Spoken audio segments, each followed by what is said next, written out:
Shalom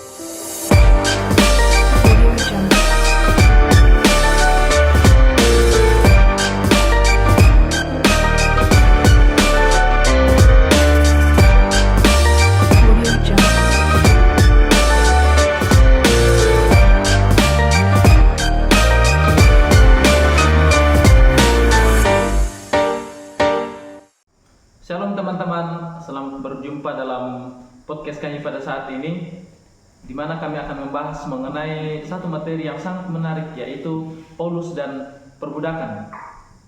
Namun sebelum masuk dalam pembahasan atau diskusi kita pada saat ini, kami akan memperkenalkan diri dari kelompok 2.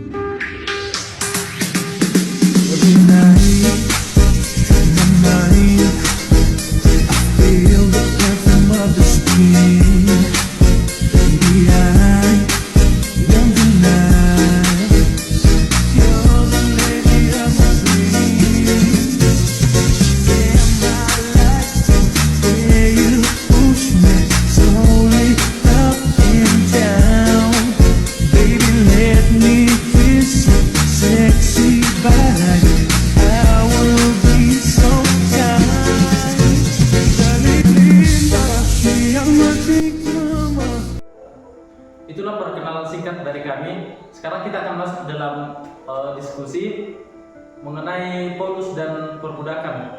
Dalam sesi pertama kita akan membahas mengenai perbudakan. Ya baik, hari ini kita akan masuk dalam materi. Bagaimana ketiga narasumber, sudah siap? Siap. Oke. Pertanyaan pertama yaitu, menurut saudara-saudara, apa sih itu perbudakan? Perbudakan adalah kondisi di mana seseorang kehilangan kebebasan dan menjadi bawahan atau hamba dari pemiliknya. Biasanya ini melibatkan pengerahan tenaga dalam berbagai pekerjaan sesuai dengan keinginan pemiliknya.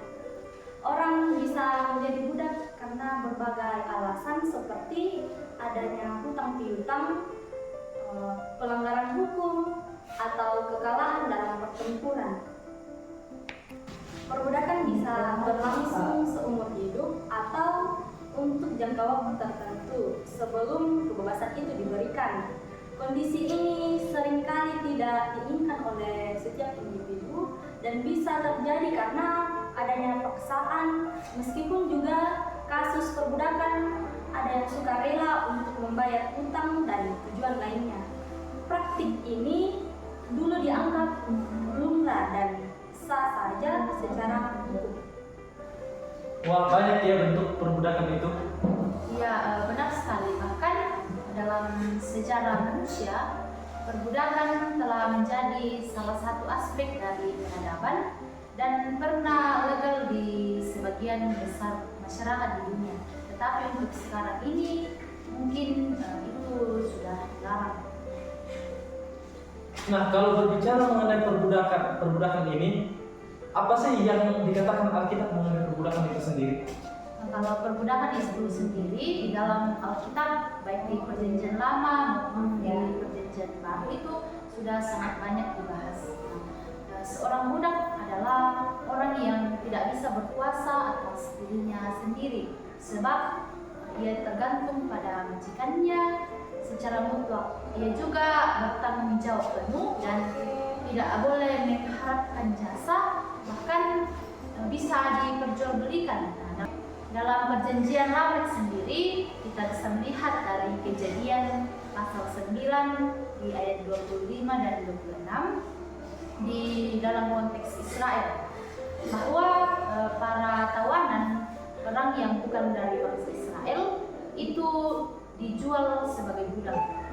Orang pendatang yang tinggal pada Israel itu boleh dijual. Orang yang tidak dapat membayar hutang pun itu disebut budak dan itu bisa dijual. Tetapi jika orang-orang yang dijual itu adalah orang Israel, maka mereka akan akan diperlakukan dengan kejam, dapat diizinkan keluar sebagai orang yang sudah merdeka setelah bekerja 6 tahun pada majikannya. Nah, orang Israel yang dijual kepada orang asing boleh diurus oleh keluarga terdekatnya. Bahkan semua orang Israel yang dijual harus dilepaskan pada 1 tahun yang terkenal dalam Israel itu disebut tahun Yom. Oh begitu ya, ternyata perbudakan itu dipengaruhi oleh banyak hal. Nah, bagaimana sampai ada yang menjadi budak, atau bagaimana sih asal usul dari budak itu? Ya, baik. Seorang budak menjadi budak dari tuannya bisa disebabkan oleh banyak hal, seperti ditawan. Tawan orang umumnya dijadikan budak, kemudian dibeli. Budak dapat dibeli dari pemiliknya atau dari pedagang-pedagang budak. Nah, kemudian hukum Taurat mengizinkan orang Ibrani untuk membeli budak dari bangsa asing. Nah, kemudian anak-anak dari budak yang dilahirkan di rumah tuannya langsung menjadi budak dari tuan tersebut. Kemudian, sebagai ganti rugi jika seseorang terbukti mencuri dan tidak bisa membayar ganti rugi, maka dapat dilakukan dengan menjual pencuri tersebut menjadi budak. Karena tidak mampu membayar hutang, orang yang terlilit hutang pun biasanya dipaksa untuk menjual anaknya, atau anaknya disita oleh pemiutang dan bekerja selama 3 tahun untuk tuannya ini. Nah, kemudian kemauan sendiri demi menghindari kemerelatan, penculikan, menculik seorang dan menyerahkan korban menjadi budak, seperti kisahnya Yusuf dan saudara-saudaranya. Wow, rupanya seperti itu ya. Ya baik, dari ketiga narasumber kita pada saat ini dapat disimpulkan bahwa ternyata perbudakan itu dapat dipengaruhi oleh beberapa hal. Nah, diantaranya yaitu ditawan, bisa juga karena mungkin dibeli ya. Ya, menarik sekali dari pembahasan kita pada saat ini yang telah dipaparkan oleh ketiga narasumber kita pada saat ini. Nah, kita lanjut ke narasumber yang berikutnya, yaitu di sesi kedua. Ya baik, sekarang kita masuk di sesi berikutnya, yaitu sesi kedua, di mana kita akan membahas mengenai Paulus dan bagaimana pandangan Paulus mengenai perbudakan itu sendiri. Nah, di sini saya sudah bersama dengan ketiga narasumber kita di sesi kedua. Yang pertama ada Hilbert. Halo Hilbert. Hai. Yang kedua ada Stefi. Halo Stefi. Kemudian yang ketiga ada Karmi. Halo Karmi. Hai. Nah, langsung saja di sesi kedua yang membahas mengenai Paulus, pandangan Paulus terhadap perbudakan. Nah, bagaimana pandangan Paulus sendiri mengenai perbudakan itu? Dalam perjanjian baru, tokoh yang menyoroti tentang perbudakan ialah Yesus dan Paulus. Yesus sendiri mengatakan bahwa dia sendiri menjadi teladan dari perbudakan secara sukarela, merendahkan dirinya sebagai manusia, memeluk maut, bahkan secara simbolis membasuh kaki para muridnya. Selain itu, Yesus juga mengajarkan bahwa pelayanan yang sejati dalam Kristen ialah kedudukan yang lebih rendah dari budak. Kematian Yesus merupakan suatu pelunasan yang bersifat redentif bagi kelepasan banyak orang dari budak dosa.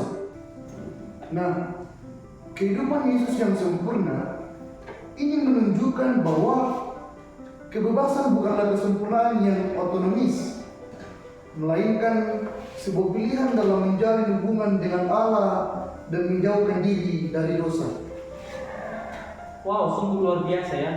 Nah, kalau pendapat Paulus sendiri gimana mengenai hal tersebut? Ya, kita ketahui bahwa Paulus itu seorang rasul yang berasal dari Tarsus, dan Rasul Paulus ini juga menjadi salah satu tokoh penting dalam penyebaran dan perumusan ajaran kekristenan yang pada dasarnya yang mendasar yaitu pada Yesus Kristus. Nah, kita di sini akan melihat mengenai budak itu sendiri. Cara mengenai budak, dalam surat Filemon adalah bahwa seruan Paulus agar Filemon menerima dan memandang Onesimus ini sebagai saudaranya sendiri. Menjadi perbudakan sebenarnya tidak lagi berarti. Di sini telah terjadi penghapusan perbudakan dari dalam keluar. Walaupun secara de facto Onesimus masih merupakan budak Filemon, tetapi secara de jure Onesimus adalah saudara Filemon di dalam Kristus. Seruan Paulus tersebut didasarkan atas kasih pada ayat yang ke-9 yang merupakan buah Injil. Dengan demikian, seorang budak pada hakikatnya adalah seorang yang bebas, tetapi milik Tuhan, yang bisa dilihat dalam 1 Korintus pasal 7 ayat yang ke-22. Paulus menawarkan kepada para budak Kristen suatu cara pandang yang sama seperti baru akan situasi mereka. Di satu sisi, ia menekankan harga diri para budak sebagai manusia yang berharga di hadapan Tuhan. Dan 1 Korintus 7 ayat 20 sampai 24. Di dalam Yesus Kristus, si budak sesungguhnya adalah orang yang bebas. Seorang budak dapat dengan hati yang bersukacita melayani Tuhan. Walaupun ia tetap berstatus sebagai budak dan keterbatasannya secara sosial, di sini nyata bahwa pengajaran Kristen memberikan kepada hal perbudakan suatu dimensi baru yang dikuasai oleh kasih. Kasih ini sedemikian mempengaruhi keberadaan perbudakan sehingga pada akhirnya akan membawa kepada penghapusan struktur perbudakan tersebut. Wow, luar biasa sekali pemaparan kedua narasumber kita.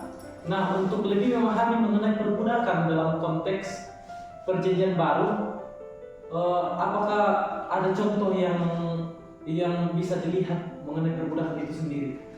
Ya, kalau kita berbicara mengenai tokoh, kembali kita melihat salah satu tokoh yaitu Paulus, di mana Paulus dalam suratnya kepada Filemon, ia menyoroti Onesimus sebagai hamba Filemon yang melarikan diri saat menulis suratnya, dan Onesimus sedang bersama Paulus dalam penjara. Durkheim dalam bukunya Tafsir Perjanjian Baru mengatakan bahwa Onesimus melarikan diri setelah berbuat sesuatu yang tidak pantas, tetapi ada juga yang berpendapat bahwa ia melarikan diri dan pergi kepada Paulus untuk meminta nasihat bantuan dalam situasi yang ia alami. Kemudian tentang Onesimus, Paulus meminta kepada Filemon agar menerima kembali Onesimus sebagai saudara dalam Tuhan. Utang-utang Filemon agar ditagikan kepada Paulus, dan ia lebih menyukai jika Onesimus tinggal melayaninya. Kemudian juga mengenai permintaannya kepada Filemon, Paulus menggunakan relasinya dengan Filemon sebagai dasar permintaannya. Paulus meminta agar Filemon menerima Onesimus baik sebagai manusia, yaitu sebagai sesama orang Kristen, dan dalam Tuhan sebagai rekan kerja dalam Injil. Paulus meminta agar Onesimus diterima kembali dengan hangat seperti menerima Paulus.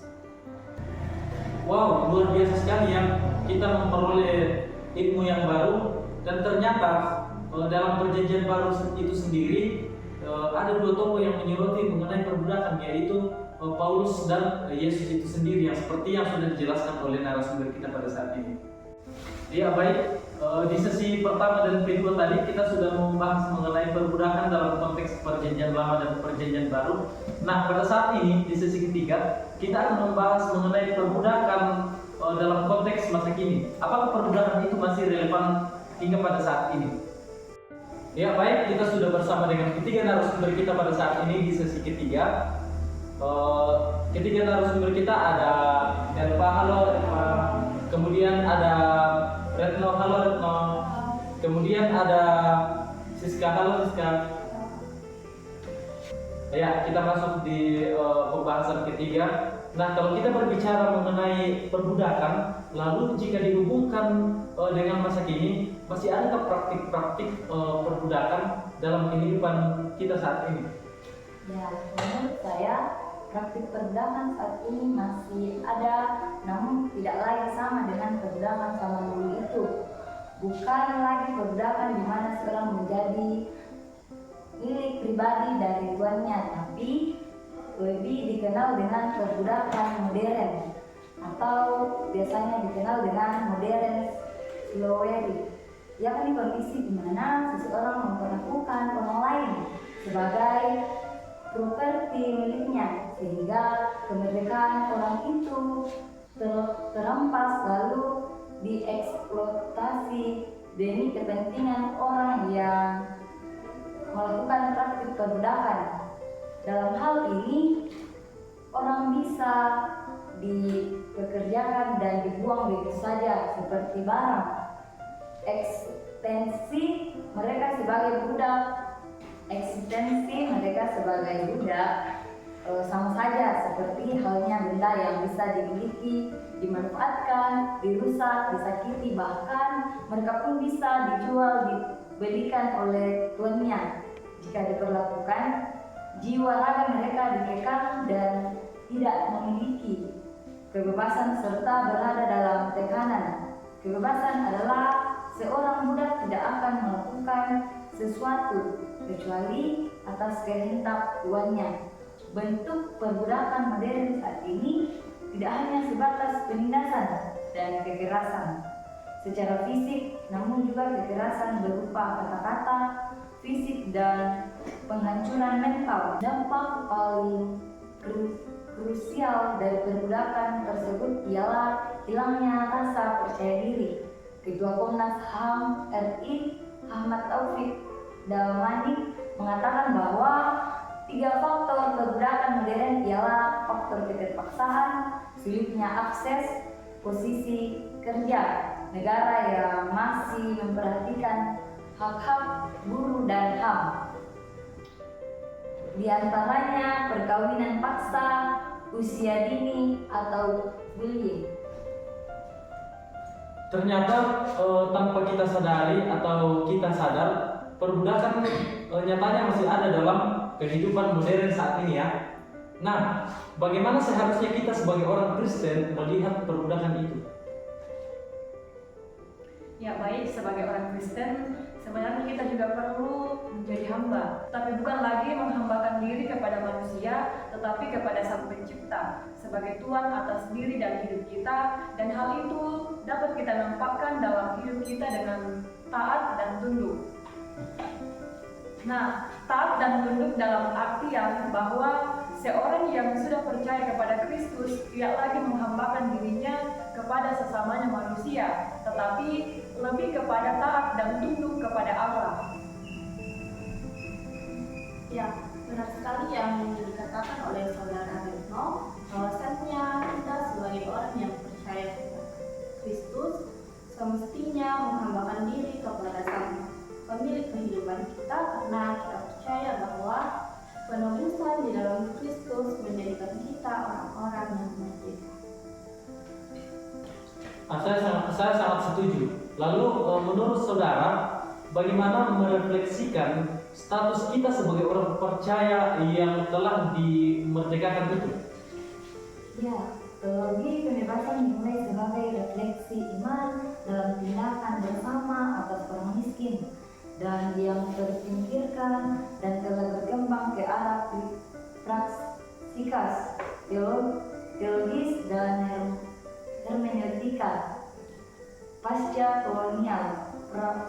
Praksikas adalah formulasi atau doa dan aktif komitmen. Hal ini mencirikan teologi pembebasan. Teologi pembebasan pada umumnya memfokuskan praksis pembebasan bagi kaum yang miskin, tertindas, dan teraniaya dengan tidak semata-mata menyuarakan keprihatinan dan kepedulian dari belakang meja belajar, tetapi turut mencemburukan diri dalam kehidupan rakyat dan bersama-sama mengupayakan apa yang menjadi tuntutan dan keinginan mereka. Wow, luar biasa sekali dengan narasumber kita pada saat ini.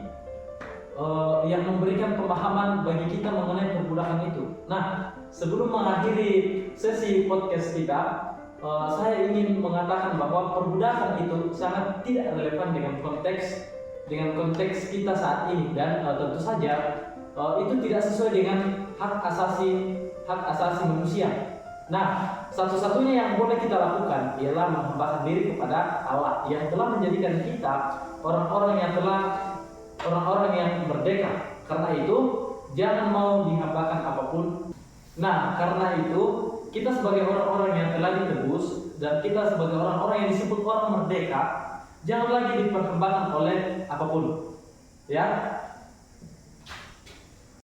Ya, demikian podcast kita pada saat ini. Terima kasih kepada ketiga narasumber kita yang luar biasa pada saat ini. Mungkin bisa diberikan tepuk tangan.